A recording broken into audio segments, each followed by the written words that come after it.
Mangli team ఏమో damage control పనుల పడ్డది, లాయర్ టీం ఏమో పబ్లిసిటీ పనుల పడ్డది, అటు బాధితులేమో రోడ్డు మీద పడ్డారు. అక్కడ నుంచి ఒక్కొక్కరు బొందలగడ్డకి లైన్ కడుతున్నారు.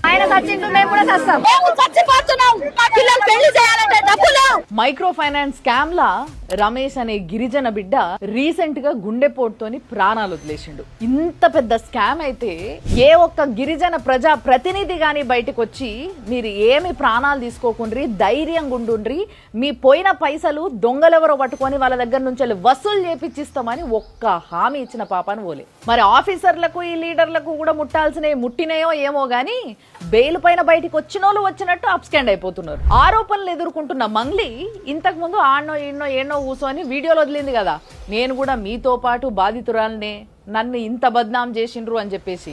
తోటి బాధితుడు చచ్చిపోయిండు, పొయ్యి పరామర్శిద్దాము అంటే అంత ధైర్యం లేదు. సరే మరి ఇప్పుడు ఆడ